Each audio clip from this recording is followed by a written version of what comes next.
Ils sont là quand le froid mord, quand la pluie tombe, quand le soleil est insupportable.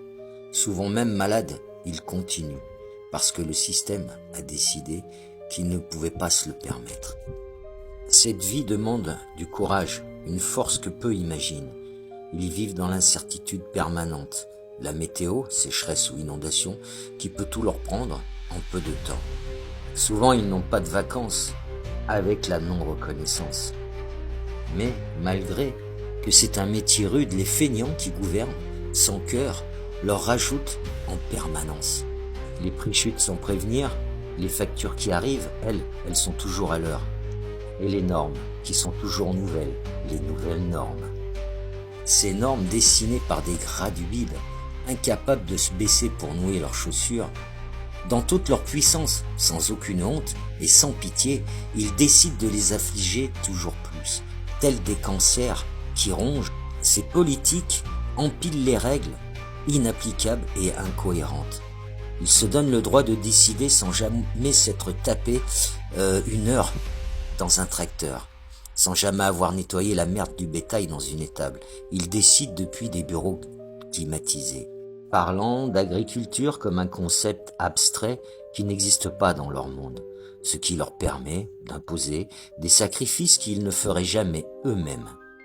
Ouais, mais faut les comprendre, ils font une carrière, et c'est tout ce qui importe. S'engraisser comme des cochons de ferme, mais bien sûr, sans les normes. Les agriculteurs et tous les autres, c'est juste un décor qu'ils détruisent toujours plus pour embellir le leur.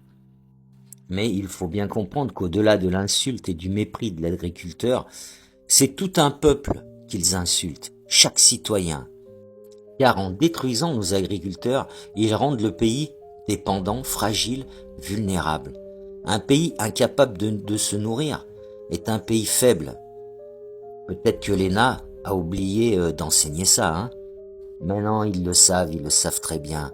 Ils savent très bien qu'ils sont en train de détruire les agriculteurs et à terme, tous les citoyens et la France entière. Ils le savent et ils n'en ont rien à faire.